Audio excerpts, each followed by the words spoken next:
श्री शिवाय नमस्तुभ्यम। रवि प्रदोष व्रत जो रविवार के दिन पड़ता है, हिंदू धर्म में विशेष महत्व रखता है। इस व्रत को भगवान शिव की आराधना और उनके आशीर्वाद की प्राप्ति के लिए किया जाता है। आज ज्येष्ठ मास के शुक्ल पक्ष की त्रयोदशी तिथि है। आइए सबसे पहले हम विघ्नहर्ता भगवान श्री गणेश का ध्यान करें और आह्वान करें। सबसे पहले हम वंदना करते हैं मंगलकर्ता विघ्न विनाशक श्री गणेश जी का, जिनका स्मरण मात्र से ही हर कार्य सिद्ध हो जाता है। फिर श्रद्धा से प्रणाम करते हैं भगवान शिव को, जो संहार और कल्याण दोनों के अधिपति हैं, जो त्रिनेत्रधारी हैं, करुणा सागर हैं। हम नमन करते हैं माता पार्वती को, जो शक्ति और ममता का स्वरूप हैं। इन दोनों के दिव्य संग से ही संसार की गति संचलित होती है। आज रविवार का दिन और सूर्य देव को समर्पित होता है, इसलिए हम सब सूर्य देव का आह्वान करते हैं। हे तेजस्वी भास्कर, आप जीवन दाता है, रोग नाशक है, आत्मबल और प्रत्यक्ष देवता के रूप में हमारे आराध्य है। कृपया हम पर अपनी कृपा दृष्टि बनाए रखें। हम इस पावन व्रत के माध्यम से अपनी मनोकामनाओं की पूर्ति के लिए भगवान शिव, माता पार्वती, भगवान श्री गणेश और सूर्य देव से प्रार्थना करते हैं कि हमारा जीवन रोग, दोष, कलेश और अज्ञान से मुक्त होकर शांति, समृद्धि और भक्ति से भर जाए। अगर व्रत करते समय पूजा में या कथा श्रवण में हमसे कोई भूल हुई हो या मन वाणी या कर्म से हो तो त्रिलोकेश्वर, हे महादेव, हे माता पार्वती, हे सूर्य नारायण, कृपया हमें क्षमा करें। आप तो भाव के भूखे हैं, हमारी श्रद्धा को स्वीकार करें और हमें अपना आशीर्वाद प्रदान करें। सभी प्रेम से बोलिए, भगवान श्री गणेश की जय, भगवान भोलेनाथ की जय, माता पार्वती की जय, सूर्य नारायण भगवान की जय। रवि प्रदोष व्रत विशेष रूप से उन लोगों द्वारा रखा जाता है जो जीवन में सुख, समृद्धि, स्वास्थ्य और सभी मनोकामनाओं की पूर्ति चाहते हैं। इस व्रत में भगवान शिव और माता पार्वती की पूजा के साथ साथ प्रदोष व्रत की कथा का श्रवण करना अति आवश्यक माना जाता है, क्योंकि इससे व्रत का पूर्ण फल प्राप्त होता है। प्रिय श्रोताओं, अब हम सुनेंगे इस व्रत की पवित्र कथा, जो हमें धर्म, भक्ति और संयम का महत्व सिखलाती है। कथा का शुभारंभ करने से पहले वीडियो को लाइक करके कमेंट बॉक्स में भोलेनाथ की जय जरूर लिखें। एक समय सभी प्राणियों के हितकर्ता परम पावन भागीरथी नदी के तट पर ऋषि महाराज द्वारा विशाल गोष्ठी का आयोजन किया गया। इस महासभा में व्यास जी ने परम शिष्य पुराण वेता श्री सूत जी महाराज हरि कीर्तन करते हुए पधारे। श्री सूत जी के आते हुए देखकर सौनकादि आदि 88,000 ऋषियों ने, मुनियों ने खड़े होकर उन्हें दंडवत प्रणाम किया। महाज्ञानी सूत जी ने भक्ति भाव से ऋषियों के हृदय से लगाया तथा उन्हें ढेर सारे आशीर्वाद प्रदान किए।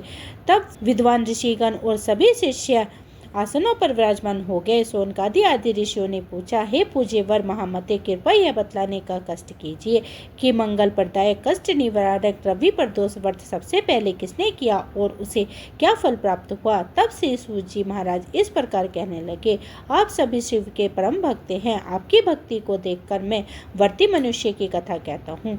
ध्यान पूर्वक सुनो। एक गाँव में एक अति दीन ब्राह्मण निवास करता था। उसकी साध्वी पत्नी प्रदोष व्रत किया करती थी। उसका एक ही पुत्र था। एक समय की बात है, उसका वह पुत्र गंगा स्नान करने के लिए चला गया। दुर्भाग्यवश मार्ग में ही चोरों ने उसे घेर लिया और वे उसे पकड़कर कहने लगे कि हम तुम्हें मारेंगे नहीं, बस तुम अपने माता पिता का गुप्त धन के बारे में हमें बतला दो। चोरों की बात सुनकर वह बालक बड़े दीन भाव से कहने लगा, हे बंधुओं, हम तो अत्यंत दुखी दीन हैं, हम बहुत गरीब हैं, हमारे पास भला धन कहाँ से आया। बालक की बात सुनकर चोर कहने लगे, तो फिर बता, तेरी इस पोटली में क्या बंधा हुआ है। बालक ने चोर की बात सुनकर बिना डर से कहा कि इसमें तो मेरी माँ ने मेरे लिए रोटियां दी हैं। यह सुनकर चोरों को उस बालक पर दया आ गई। उन्होंने अपने साथियों से कहा कि साथियों, यह बालक तो बहुत ही दीन दुखी मनुष्य है, इसलिए हम इसको छोड़कर किसी और को लूटेंगे। ऐसा कहकर चोरों ने उस बालक को जाने दिया। अब वह बालक वहां से चलते चलते एक नगर में जा पहुंचा। नगर के पास ही बरगद का एक विशाल वृक्ष था। वह थका हुआ था, इसलिए वह बालक उस बरगद के वृक्ष की छाया में सो गया। उसी समय उस नगर के सिपाही चोरों को खोजते हुए उस बरगद के वृक्ष के पास जा पहुंचे, जहां वह बालक सोया हुआ था। वह बालक को चोर समझकर बंदी बनाकर राजा के पास ले गए। तब राजा ने उस बालक को कारावास बंद करने का आदेश दे दिया। उधर ब्राह्मणी का लड़का जब रात होने तक घर नहीं लौटा तो उसे अपने बेटे के बहुत चिंता हुई।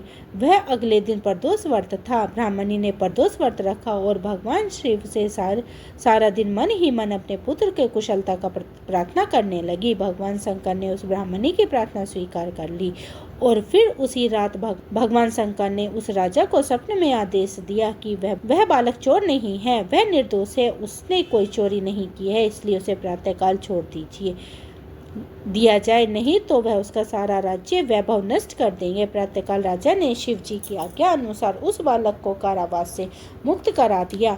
बालक ने तब अपनी सारी कहानी राजा से कह सुनाई। बालक के मुंह से सारा वृत्तांत सुनकर राजा ने अपने सिपाहियों को उस बालक के घर भेजा और उसके माता पिता को भी अपने राज्य दरबार में बुलवाया। राज दरबार में बुलाए जाने के कारण उसके माता पिता बहुत भयभीत हो गए थे। उन्हें लग रहा था कि शायद राजा उन्हें दंड देने वाला है। राजा ने उन्हें दोनों को भयभीत देखकर कहा कि आप डरिए मत, आपका बालक तो निर्दोष है। तब राजा ने ब्राह्मण को 5 गांव दान में दे दिए, जिससे कि वे सुखपूर्वक अपना जीवन व्यतीत कर सके। इस प्रकार भगवान शिव की कृपा से और प्रदोष व्रत के प्रभाव से वह ब्राह्मण परिवार अब आनंद से रहने लगा। इस प्रकार रवि प्रदोष व्रत के दिन जो भी मनुष्य भगवान शिव का पूजन प्रदोष काल में करके इस कथा को पढ़ता है या दूसरों को सुनाता है, भोलेनाथ उन पर सदा अपना आशीर्वाद बनाए रखते हैं और भोलेनाथ की कृपा से ऐसे भक्त सदा सुखी और निरोगी होकर अपना जीवन बिताते हैं। यह थी रवि प्रदोष व्रत की कथा। प्रिय श्रोताओं, पुकारने पर भगवान भोलेनाथ अपने भक्तों पर किस प्रकार से सहायता करते हैं, अब इस विषय में जुड़ी एक कथा सुनिए। बहुत समय पहले की बात है। एक छोटे से गांव में घनश्याम नाम का एक ब्राह्मण रहता था। वह भगवान शिव का बहुत बड़ा भक्त था और पूरी निष्ठा से उनकी आराधना करता था। घनश्याम का जीवन साधारण था, परंतु उसकी भक्ति और विश्वास में आदित्य शक्ति थी। वह प्रतिदिन सुबह और संध्या को शिवलिंग पर जल चढ़ाता, ओम नमः शिवाय का जाप करता और भोलेनाथ की कथा सुनता था। एक बार घनश्याम के जीवन में एक बड़ा भारी संकट आ गया। उसके गांव में एक भीषण अकाल पड़ा और गांव के सभी लोग भूखमरी और कष्ट का सामना करने लगे। गांव वालों ने अपने सभी देवी देवताओं की पूजा की, पर स्थिति में कोई सुधार नहीं हुआ। धीरे धीरे लोग हताश हो गए, लेकिन घनश्याम का विश्वास अधिक था। उसने सोचा कि यह शिव जी की परीक्षा है और इसे धैर्यपूर्वक पार करना होगा। फिर उसने एक दिन दृढ़ संकल्प लिया और पास के ही वन में जाकर शिव जी की घोर तपस्या करने का निश्चय किया। उसने 21 दिन तक निरंतर उपवास किया, सिर्फ बेलपत्र और जल के सहारे ही भगवान शिव का ध्यान करता रहा।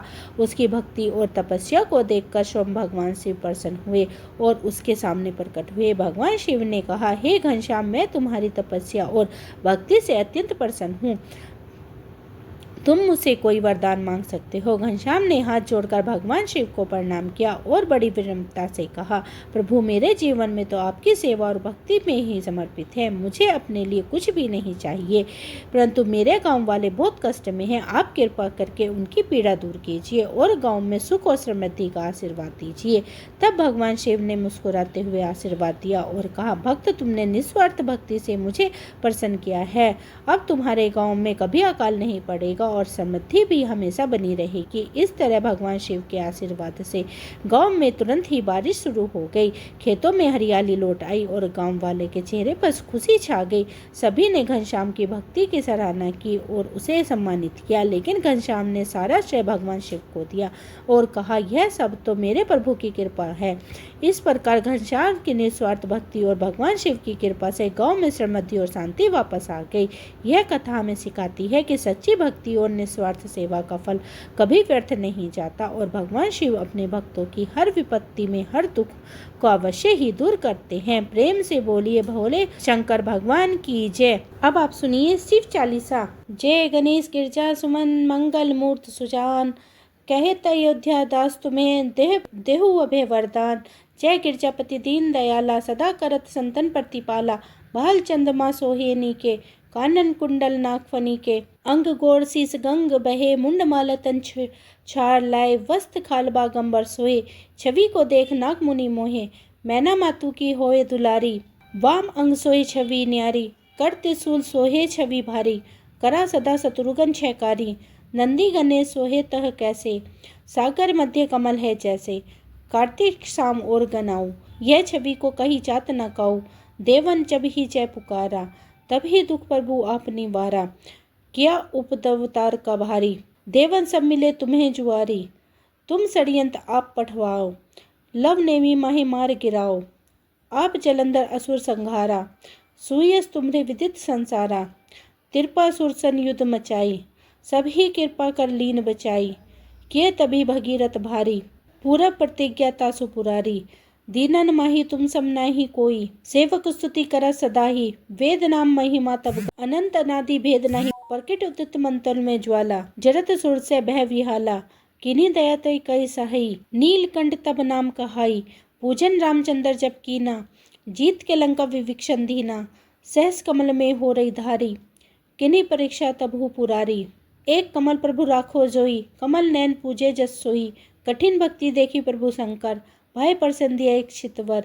जय जय जय अनंत अविनाशी, करत कृपा सबके घटवासी। दुष्ट सकल नित मोहि सतावे, भ्रमित रहे मोहि चैन न आवे। त्राहि ताहि में नाथ पुकारो, यह अवसर मोहि आन उबारो। ले त्रिशूल शत्रुघ्न को मारो, संकट से मोहि आन उबारो। माता प्राता भाता सब कोई, संकट में पूछे नाही कोई। स्वामी एक है आस तुम्हारी, आए हरहु मम संकट भारी। धर निर्धन को देत सदाही, जो कोई जाचे सो फल पाही। स्तुति के ही विदित करो तुम्हारी, क्षमु नातप चूक हमारी। शंकर हो संकट के नाशन, मंगल करण विघ्न विनाशन। योगी अति मुनि ध्यान लगावे, नारद सारद शीस नवावे।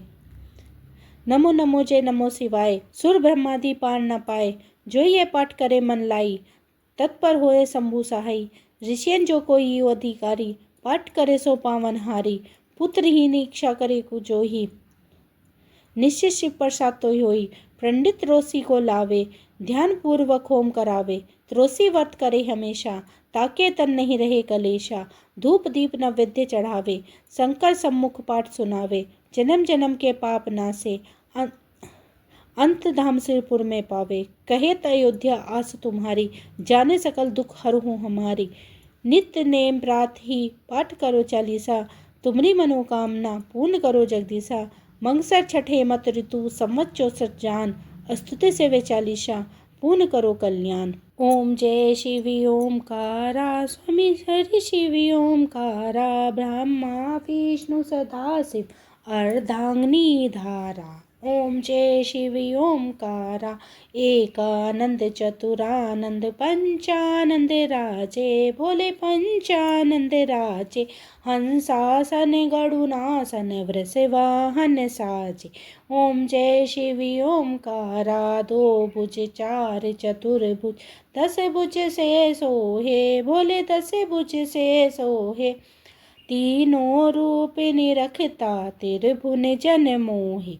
ओम जय शिव ओमकारा, श्वेतांबर पीतांबर बागंबर अंगे। भोले बागंबर अंगे, सनकादिक गरुणादित भूतादित संगे। ओम जय शिव ओमकारा, कर के मध्य कमंडल चक्र त्रिशूल धरता। भोले चक्र त्रिशूल धरता, जग करता जग भरता, जग संहार करता। ओम जय शिव ओमकारा, ब्रह्मा विष्णु सदा शिव जानते अविवेका। भोले जानते अविवेका, प्राण अक्षर के माध्य ये तीनों एका। ओम जय शिव ओमकारा, काशी में विराजे विश्वनाथ नंदी ब्रह्मचारी। भोले नंदी ब्रह्मचारी, नित्य उठ दर्शन पावन, महिमा अति भारी। ओम जय शिव ओमकारा, तिरगुण स्वामी जी की आरती जो कोई नर गावे। स्वामी प्रेम सहित गावे, कहते शिवानंद स्वामी, भजति हरि हर स्वामी, मन वांछित फल पावे। ओम जय शिव ओमकारा, ओम स्वामी जय शिव ओमकारा। प्रभु हरि शिव ओमकारा, ब्रह्मा विष्णु सदा शिव, अर्धांगिनी धारा। ओम जय शिव ओमकारा। दोस्तों ये थी आज की वीडियो। उम्मीद करती हूँ आज की वीडियो आपको पसंद आई होगी। आप मेरी वीडियो को लाइक करें अगर आप मेरे चैनल पर पहली बार आए हैं तो प्लीज़ मेरे चैनल को सब्सक्राइब करें और परिवार और भक्तजनों में शेयर करें। मैंने अपने चैनल पर ये रविवार की कथा भी डाल रखी है और रविवार के उपाय भी डाल रखे हैं, आप विजिट कर सकते हैं। हरे कृष्णा, राधे राधे।